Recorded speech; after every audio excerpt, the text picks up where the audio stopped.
Padre, del Hijo y del Espíritu Santo. Amén.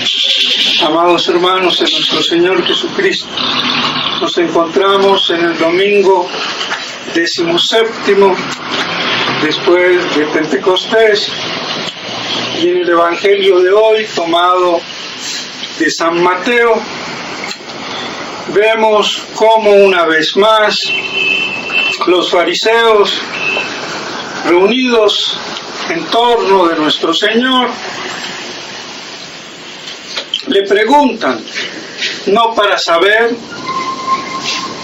sino para tentarle, es decir, para ver cómo pueden a través de sus preguntas insidiosas hacerle caer.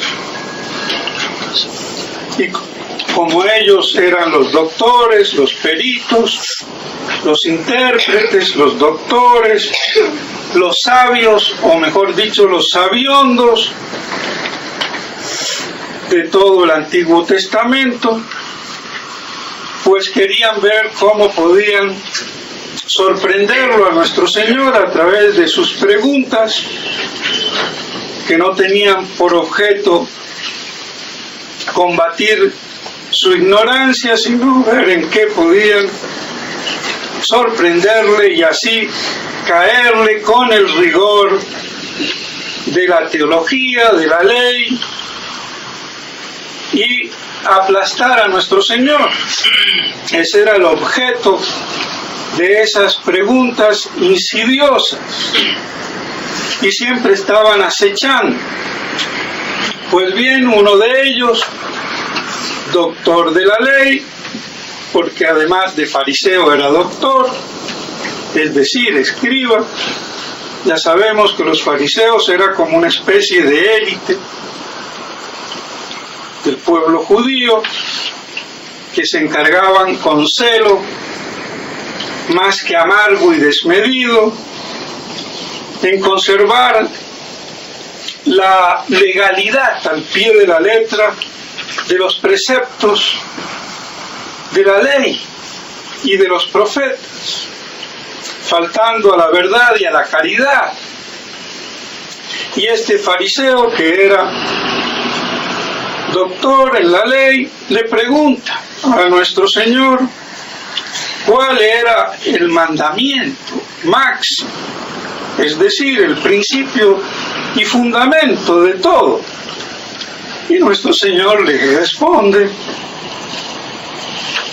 amar a Dios sobre todas las cosas, y en segundo lugar al prójimo como a ti mismo. Y en estos dos mandamientos reposa toda la ley y los profetas. Y vemos aquí, como dice el padre Castellani, que nuestro Señor proclama de un modo nunca visto antes el amor a Dios, que no existía en el mundo, ni aún en medio de los judíos. Y aquí hay un problema, porque sí existía. De hecho, en el Antiguo Testamento nuestro Señor lo dice, que reposa la ley y todos los profetas. ¿Y de qué modo se puede decir y afirmar categóricamente que nuestro Señor, que más adelante hace alusión a su divinidad, con lo que sigue del pasaje del Evangelio, cómo puede ser la proclamación nueva que no existía en ningún pueblo? Viéndolo bien, los budistas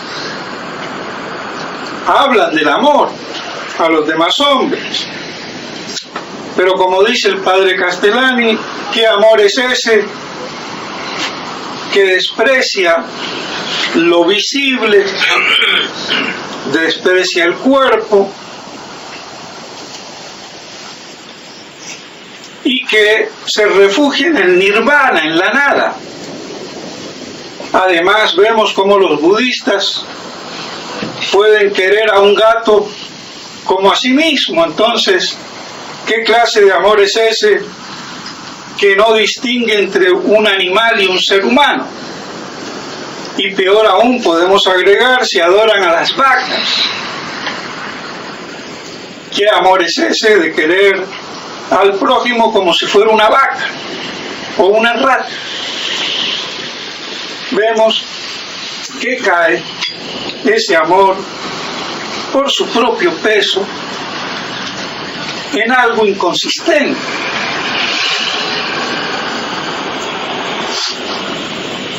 Incluso el amor de hoy en día a la naturaleza, parecido a los budistas.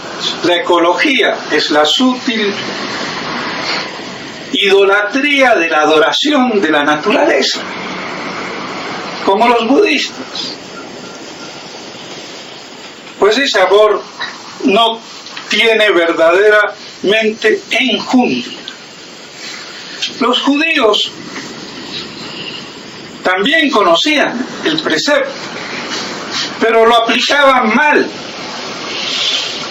Y su prójimo para ellos era su familia, y se acabó. El extranjero no era su prójimo, y menos todos aquellos que no pertenecían a su gremio. Todo esto es válido, pero no toca el fondo del tema y de la cuestión. Para poder decir que nuestro Señor aquí proclama de una manera sublime el fundamento de la religión católica, y que nunca antes se había visto, aunque está contenido en el Antiguo Testamento, la única razón es que no se puede hablar de verdadero amor a Dios y al prójimo si no se conoce a Dios, y si no se lo conoce tal como es en el misterio inefable de su Santísima Trinidad. Y esto a veces los teólogos y aún el mismo padre Castellani no lo deja en claro. Pues no se trata simplemente que los budistas amen a los animales como a los hombres, ni se trata tampoco de que los judíos aplicasen mal el concepto de amor al prójimo y a Dios, sino que había una razón teológica muy profunda, y era el misterio de la Santísima Trinidad, que lo conocían los mayores, los profetas, los patriarcas, pero no lo conocía el pueblo, lo creía implícitamente, y en ese sentido entonces es que se hace explícita en la Santísima Trinidad el amor que nuestro Señor proclama y que es el fundamento de la religión católica. Y como dice Monseñor Lefebvre en una de sus conferencias a los seminaristas en Econ, para amar hay que conocer,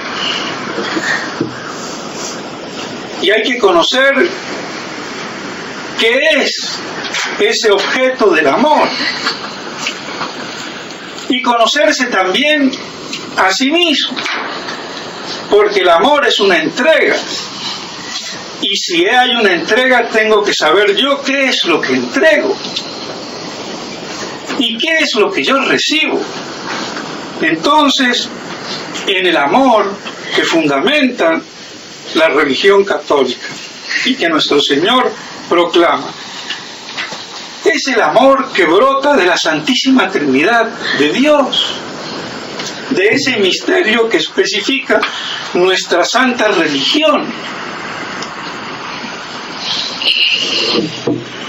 Y sin el cual no puede haber verdadero amor a Dios.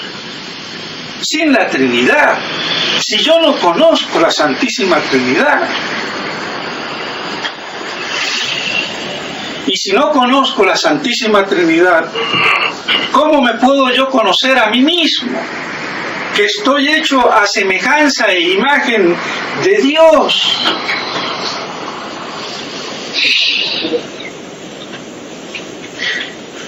Imagen, según algunos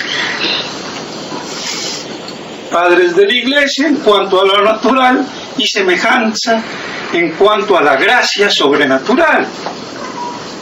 Pero una vez más vemos cómo estos conceptos, sí, es verdad, no existían de modo explícito, ni aún en el Antiguo Testamento, sino cuando viene y se revela el misterio de Dios por el Verbo encarnado, que es la revelación misma de Dios hecha carne, hecha hombre,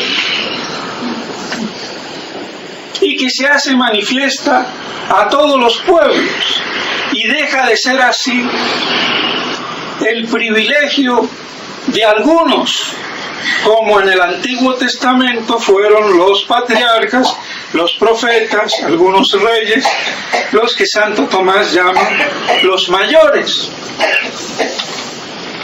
Y así entonces vemos cuál es esa novedad que viene a darse de un modo fundamental con el amor que nuestro Señor nos muestra, y que es el amor que fundamenta nuestra santa religión.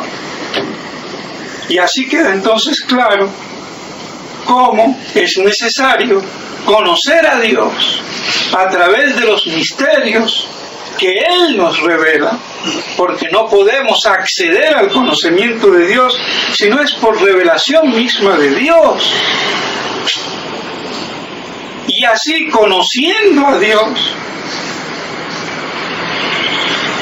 por la fe, poder amar a Dios sobre todas las cosas y al prójimo como a sí mismo.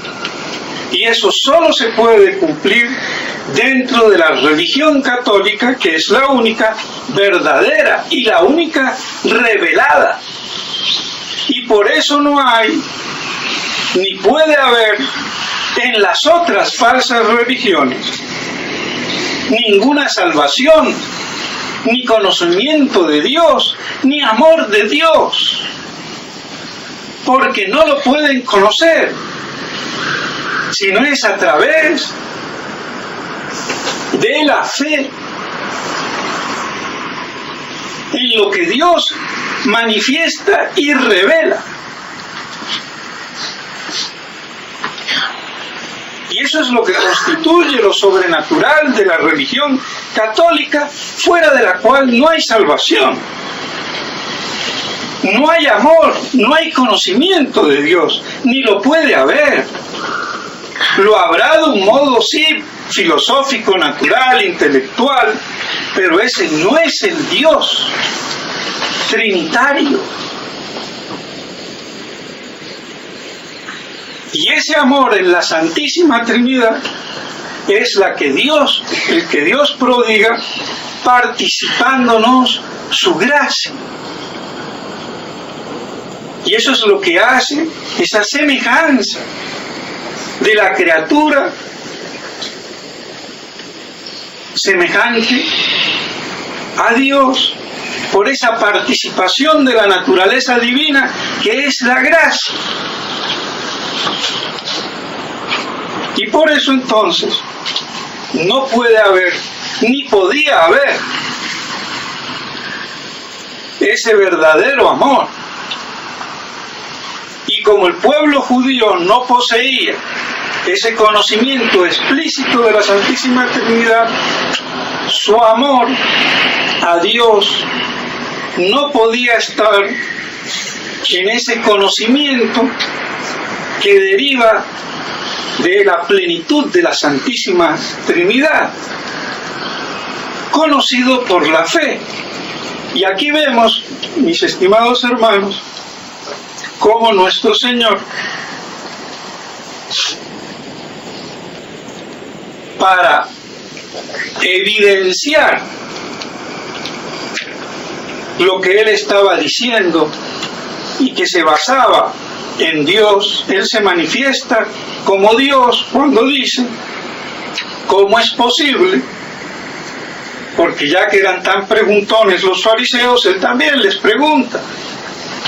Y no nos olvidemos que se la pasó 3 días cuando tenía 12 años en el templo. Era preguntón nuestro Señor, pero preguntas sabias para que a través de ello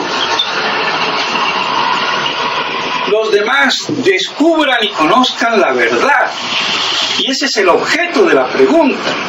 Y por eso el niño es preguntón, porque tiene ese deseo filosófico de saber y de conocer las cosas con su inteligencia, que para eso la tiene. Y por eso hay que destruir las inteligencias, como hoy, dicho de paso, se hace a través de todos los medios de desinformación masivo: radio, televisión, periódicos, cine, internet y lo que fuera. Destruir las inteligencias para que no sean capaces de conocer la verdad. Pues bien, así nuestro Señor les hace la preguntita: ¿cómo es posible que David diga: Señor, si el Mesías iba a descender de David? ¿Y cómo le dice entonces Señor, siendo que Él es Señor como Rey? Si le dice Señor a su Señor, quiere decir que ese Mesías es algo más que un hombre y un descendiente de David. Es Dios. Y por eso nuestro Señor, muy hábilmente, se los manifiesta a través de esa pregunta.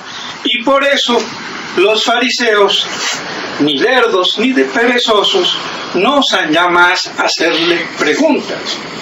Se dieron cuenta. Y vemos, triste historia, que en vez de reconocer la divinidad de nuestro Señor, lo que hacen es que terminan crucificándolo en la cruz. Y pues bien, como vemos, ese amor a Dios tiene que estar penetrado en el conocimiento de Dios por la fe, y la fe sobrenatural, y la fe en la divinidad de nuestro Señor y la Santísima Trinidad. Y vemos una vez más cómo hay esa concordancia entre el Evangelio y la epístola, asombrosa, tan asombrosa como vemos en la epístola de hoy de San Pablo a los Efesios, que después de exhortarlos, diciéndoles que se soporten mutuamente, porque en eso está la caridad, aguantarse, soportarse los defectos, porque quizás nosotros tenemos peor que el de mi prójimo. Entonces, ¿cómo yo no lo voy a aguantar por lo menos? Es lo mínimo de la caridad. Y si no lo hago, es porque no tengo caridad. no aguanto a mi prójimo, ni me aguanto en el fondo a mí mismo, porque si me miro al espejo de pronto lo rompo. Pues bien, después de exhortarlos, les dice paladinamente que hay que consolidarse en la fe, porque uno es el Señor, una la fe y uno el bautismo, en plena consonancia con el Evangelio, porque sin la fe no hay caridad.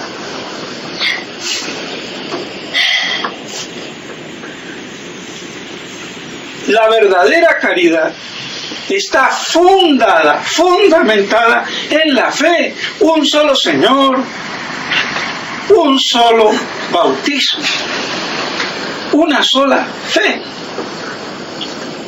Y no hay más. Y eso es lo que hace la unidad de la Iglesia. Por eso, no hay ni puede haber Iglesia católica fuera de esa única fe en un único Dios, uno y trino, y en el bautismo que me manifiesta, me revela esa Santísima Trinidad en el nombre del Padre, del Hijo y del Espíritu Santo. Por eso habla de bautismo. Me dice un solo Señor, un solo Dios. Pero me dice un solo bautismo.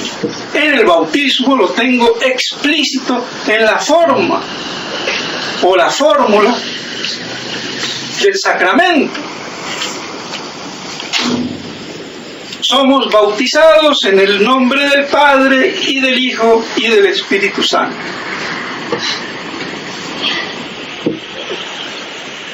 Vemos entonces cómo es primordial la fe, y eso es lo que hace la unidad de la Iglesia.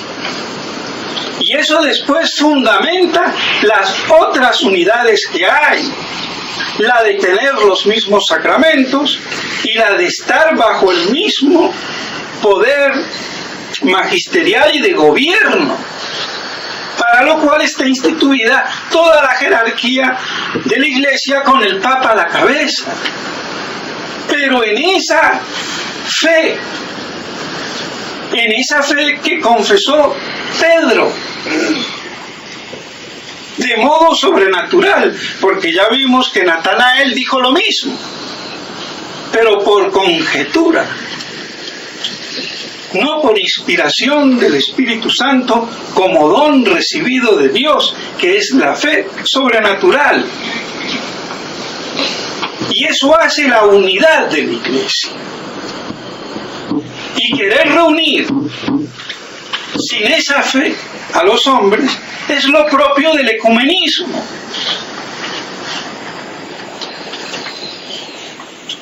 Es una tergiversación calamitosa. Y es renegar y apostatar de Cristo. Por eso el ecumenismo es la religión del anticristo. Y la religión de la pseudo-iglesia o contraiglesia.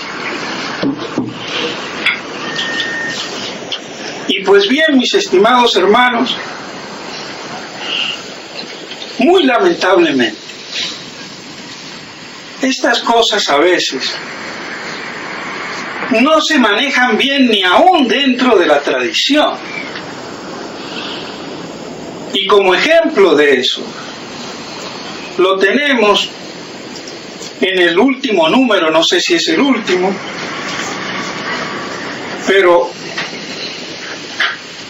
que es de junio, de la famosa revista Sí, sí, no, no, de Don Puti, que dicho de paso fue en aquel entonces en Albano mi director espiritual cuando tuve un enfrentamiento con el famoso padre Bonter, y que ya comenzaban los problemas a instancias del padre Lipiban y compañía, y toda una verdadera infiltración dentro de Ecón, no en Ecón, sino en Albano, porque en aquella época se hacía la filosofía en Albano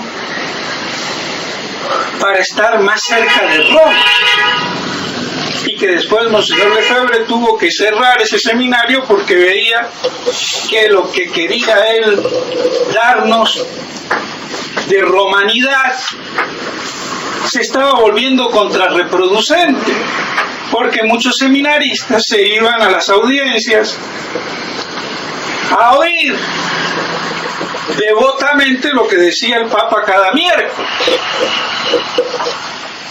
Pues bien, como les decía, en esa revista de Sí, sí, no, no, traducida en la publicación al español, hecha en España, donde todavía reside Monseñor de Galarreta, comete el error craso, bajo una gran apariencia de erudición firmada por un tal Dominicus, que espero que no sea Dominica. ¿Y eso por qué lo digo?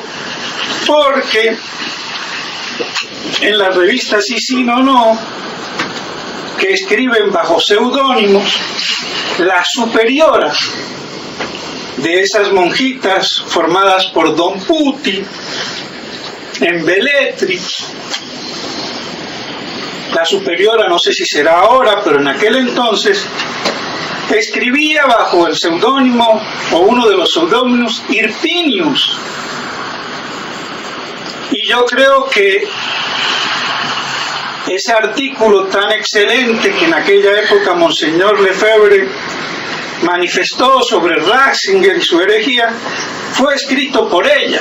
No tengo la certeza, pero casi seguro, porque hice averiguaciones y todo apuntaba a ella. Espero que no sea ella ahora la que digas esta semejante estupidez, como la de decir que la Iglesia de antes del concilio y la Iglesia después del concilio sigue siendo sustancialmente el mismo sujeto. Y guay de no decirlo, porque si no, entonces caeríamos en desviaciones y en herejías.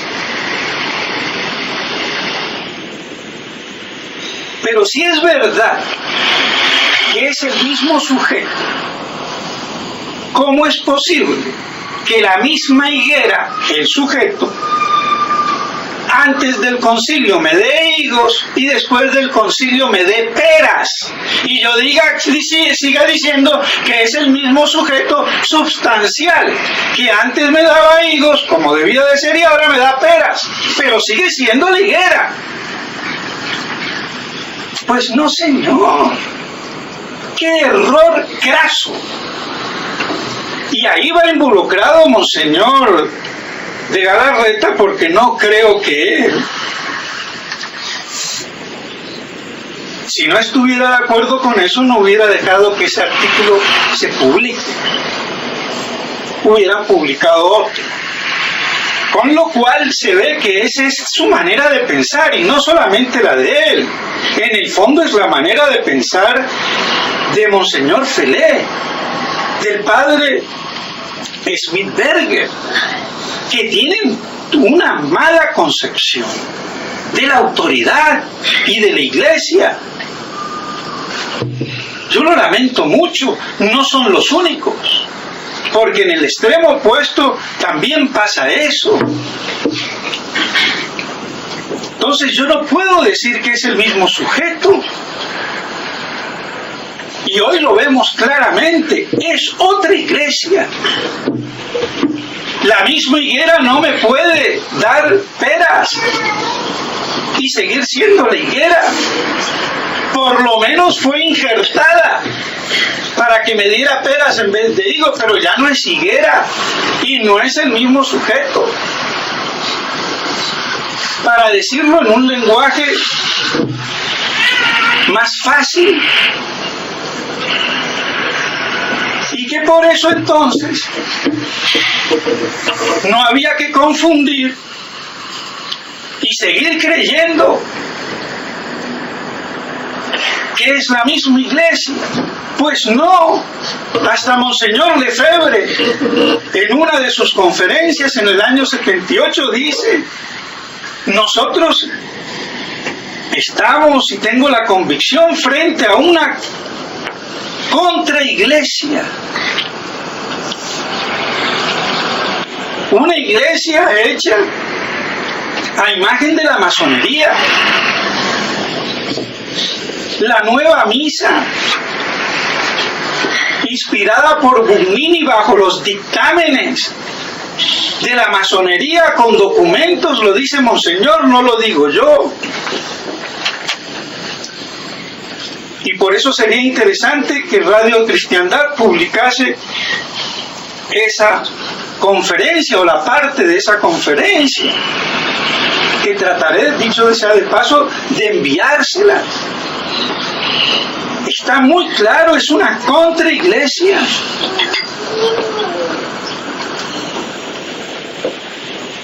Y ahora estos, con la revista Sí, No, que era muy buena,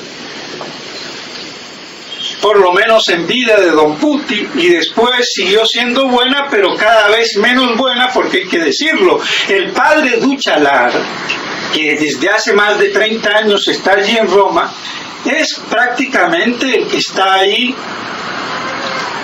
con estas hermanas, e influye en la publicación de Sí, No, y que firmaba antes como, no como Duchalar, sino Dutabó, que era el segundo apellido materno, y Duchalar es el filamento que siempre ha unido a Ratzinger y al padre Schmidberger. Era el viaducto, el camino, el contacto, y lo sigue siendo. Y yo no hablo por hablar, y los que conozcan saben bien de qué hablo.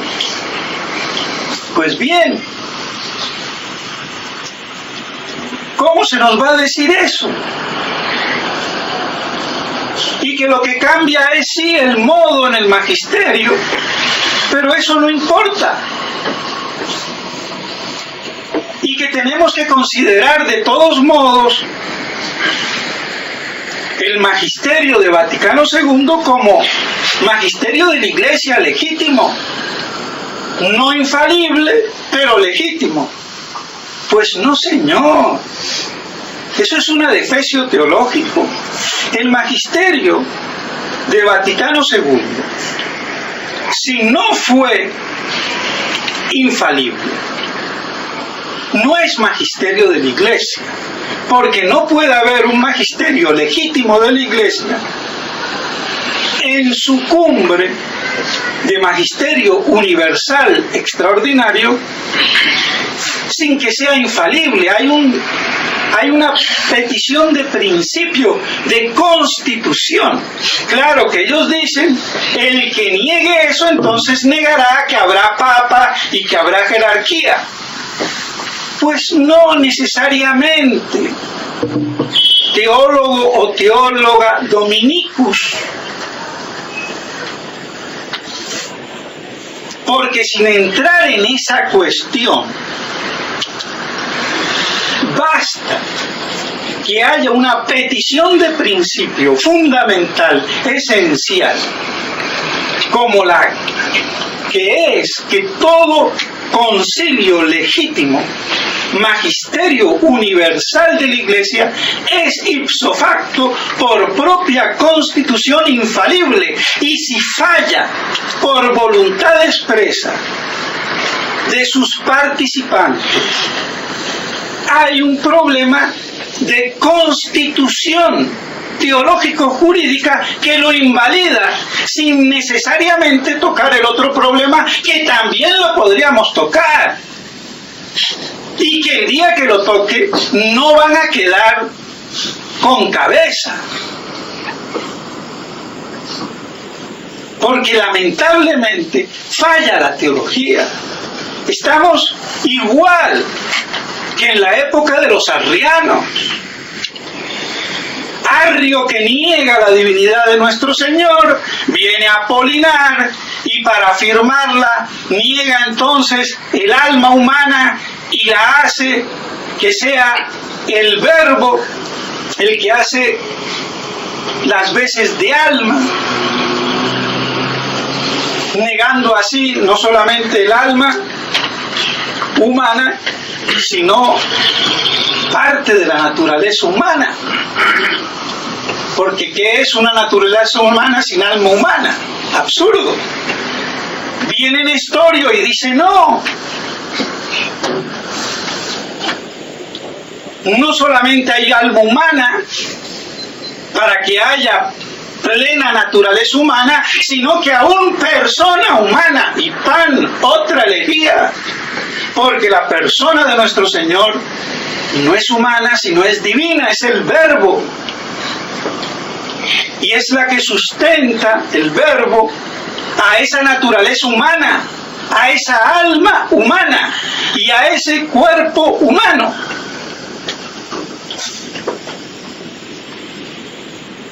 Y para negar entonces esta herejía de la persona humana que Nestorio quería para contrarrestar a Apolinar, sale Eutiques, una archimandrita de Constantinopla, y tenemos el monofisismo. Para combatir esa herejía de dos personas, una divina y otra humana en nuestro Señor, no hay dos personas, sino que hay una sola naturaleza teándrica, es decir, una combinación de naturaleza humana con divina que forma una unidad teándrica, divino-humana, sea una naturaleza que es en sí misma mixta. Otra herejía más. El uno combatiendo al otro. Y quizás por eso Dios, cansado de todas estas herejías, les mandó el Islam, le mandó a Mahoma, o permitió que se volvieran musulmanes antes que siguieran con tantas herejías que conculcaban la divinidad de nuestro Señor y el misterio de Dios revelado. Y los tradicionalistas estamos igual o peor. El uno, para combatir al otro, defiende una cosa, pero sin defender el todo. Es como el médico, yo tengo que defender la salud integral del cuerpo, pero no solamente la cabeza, el estómago o la mano. Y lamentablemente eso pasa en la tradición. Y por eso todos estos adefesios teológicos intelectuales. Y por eso es un grave error de sí, no. Y claro, y el que no está de acuerdo con eso es un vil sedevacantista. Primero, como si el sedevacantismo no fuera una cuestión teológica. Y claro que hay muchos imbéciles sedevacantistas que toman los mismos argumentos. Porque si vamos al caso, y no me quiero alargar, pero a veces toca, aunque no voy a entrar de lleno en el tema, toman los mismos principios, pero los invierten. Y para hacer corta la cosa, nada más voy a mencionar lo que dice un santo de la Iglesia, doctor, como San Alfonso María de Ligorio. Porque detrás de todo esto está el tema de la infalibilidad e indefectibilidad de la Iglesia y la autoridad de la Iglesia y del Papa. Y como este santo doctor llega a decir, para unos como Lutero y Calvino, el Papa nunca es infalible. Al opuesto está el tal Pigius, del que muchos se basan, que negando esa afirmación de Lutero, el Papa siempre es infalible, en todo, prácticamente un Dios en la tierra, sin límites, porque la única infalibilidad que no tiene límite es la de Dios. Toda otra infalibilidad participada tiene límites en cuanto al objeto, al sujeto y a la materia. Por lo menos es de simple lógica. Pero como a estos teólogos les falta es teológica, que se adquiere estudiando a Santo Tomás. No lo hacen, o lo hacen a medias. Entonces está este Pigius, que dice que el Papa es infalible en todo. Y esa es la posición de los ultra sedevacantistas y de Monseñor Felé y de todos estos anti-sedevacantistas, pero se basan en el mismo principio. Y eso lo pone San Alfonso como el error opuesto a Lutero. Ve cómo estamos como los arrianos y Apolinar. Defendemos una parte y no el todo, porque toda herejía es así, es esgrimir una parte de la verdad y dogmatizar, igual el que no entra ahí. Por eso digo que del tema no quiero hablar, porque no queda nadie en pie.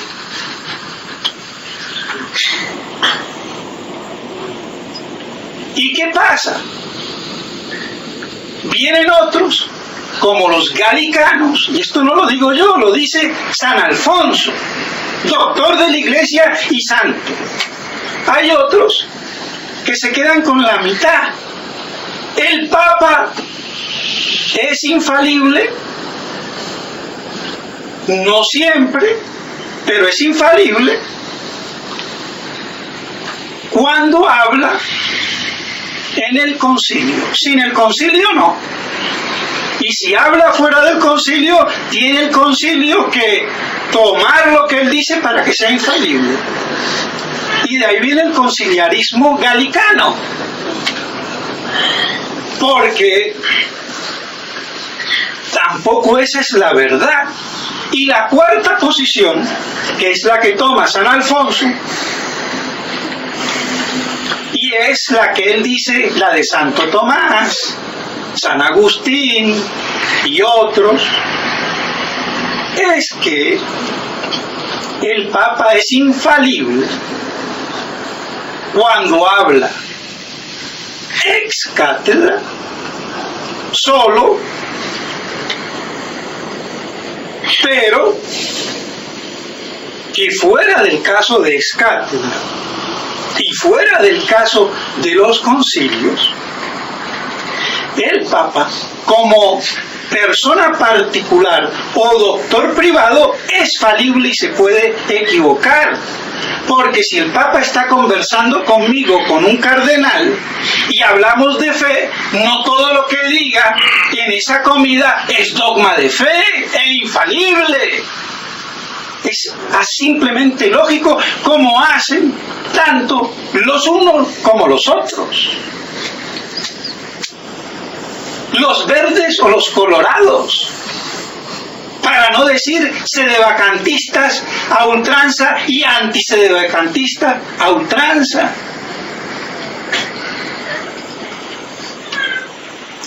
Y que era la posición de Monseñor Lefebvre. Lo que pasa es que Monseñor Lefebvre no quizás lo explicitó tan claramente como lo estoy haciendo yo. Y por eso para algunos Monseñor Lefebvre es prácticamente un hereje. Y su profesor de teología en el seminario francés, el padre Le Floch, es un hereje, como sale en el libro ese, Misterio de Iniquidad, que tiene estos errores y lo lamento mucho.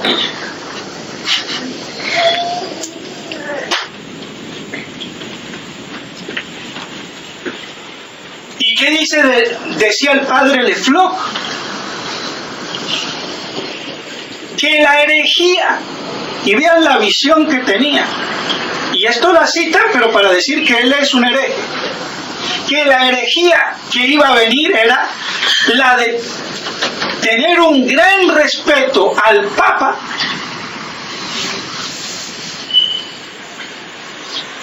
y hacerlo infalible en todo. Y es lo que pasa hoy. Lo dijo el Papa, dogma de fe, aunque sea herético. O lo contrario, entonces, si es herético, pues dejó de ser Papa. Pero el principio es el que está mal, creyendo yo que porque el Papa es infalible en todo. Y cuando se habla de magisterio ordinario, universal, infalible de la Iglesia, no es del Papa solo, es el de toda la Iglesia representada en su cuerpo docente, que es por todos los obispos, incluido el del Papa de Roma, y que ejerce cada día y cotidianamente tanto el Papa como cada obispo en su diócesis. Pero yo no puedo hacer de ese magisterio ordinario, universal, infalible del Papa solo como si fuera cátedra, que es lo que todos estos no entienden ni quieren entender. Y se las tiran de doctos.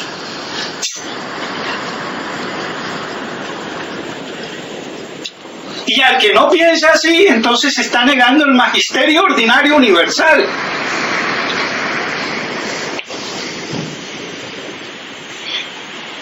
Y amén de todo esto, que espero que quede más o menos claro, la revista Sí, No, caería en el absurdo. Un magisterio legítimo de la Iglesia, no infalible, ya hay un problema, pero bueno, no infalible, dice errores y hasta herejías, y sigue siendo magisterio legítimo de la Iglesia. Oiga, señores, es que la Iglesia puede enseñar el error, yo no digo ya la herejía, el error en materia de fe y moral, no sin entrar ni en magisterio extraordinario, universal, ni ordinario, universal, ni magisterio es cátedra del Papa solo. El simple fiel no puede concebir, ni es concebible, que la Iglesia divina, infalible e indefectible enseñe el error, y no se diga ya la herejía. Entonces, ¿cómo me van a venir a decir ahora ustedes en Sí, No, con ínfulas de teología, que es magisterio de la Iglesia, no infalible, con errores? Quitemos las herejías. Es que no puede haber error y menos herejías.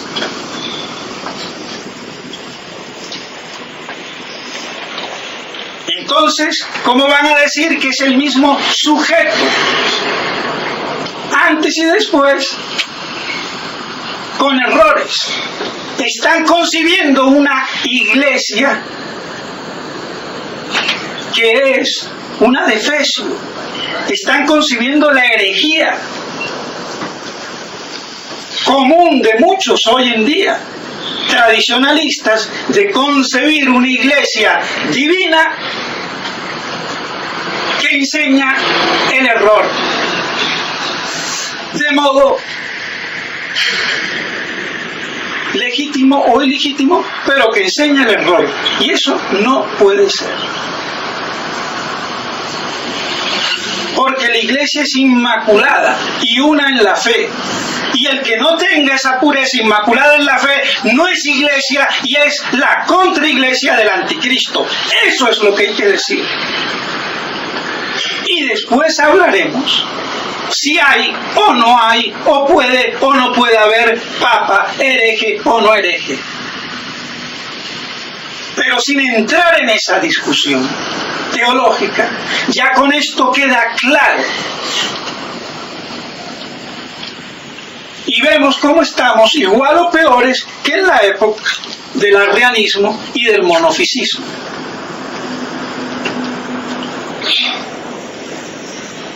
Pues bien, atengámonos entonces a lo que dice San Alfonso María de Ligorio.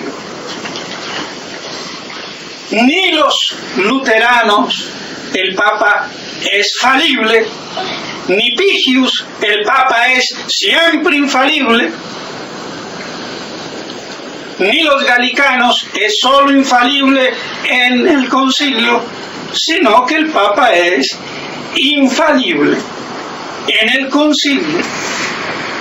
Fuera del concilio, cuando habla es cátedra él solo, y también es infalible como todos los obispos son infalibles, ejerciendo el magisterio ordinario universal de la Iglesia cada día, que es la opinión teológica de San Alfonso y que él se basa en San Agustín y Santo Tomás. Pero esto, mis estimados hermanos, es una vergüenza que los tradicionalistas, rojos o verdes, amarillos o colorados, no conocen a fondo.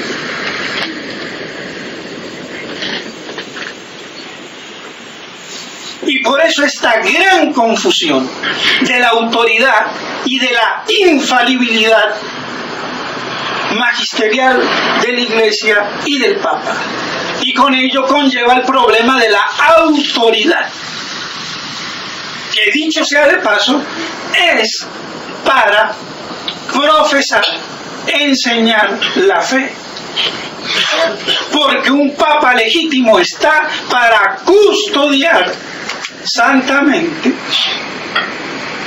el depósito de la fe y exponerlo fidedignamente, no para otra cosa. Y ahí donde no hay unidad de fe, no hay iglesia. Y por eso la iglesia posconciliar o conciliar, o como le quieran llamar, basada en el Concilio Vaticano II, teológicamente no es la iglesia católica, apostólica y romana, sino la contraiglesia del anticristo. Y por eso vino Nuestra Señora a decir: Roma se convertirá en la sede del anticristo, habiendo perdido la fe.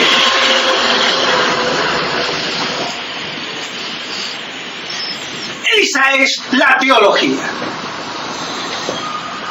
Y aquí hay mucho más que decir, y tengo mucho más que decir. Así que los teólogos rojos y colorados, si quieren el duelo teológico, ahí les va. pero las cosas como son. Entonces, mis estimados hermanos, espero no haberme alargado, pero creo que esto es fundamental. Y ya es hora que se digan las cosas como son. Y los pobres fieles al vaivén de todos estos vericuetos, por falta de teología y de estudio en el clero, en vez de decir, bueno, no sé bien, me parece, tendré que estudiar mejor las cosas, pero que cada uno pontifique en el error, no, señor.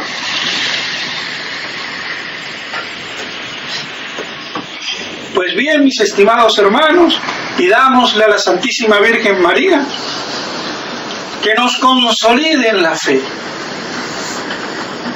y que podamos así permanecer firmes en la unidad de la fe de la Iglesia, un solo Señor, una sola fe, un solo bautismo. En nombre del Padre, del Hijo y del Espíritu Santo.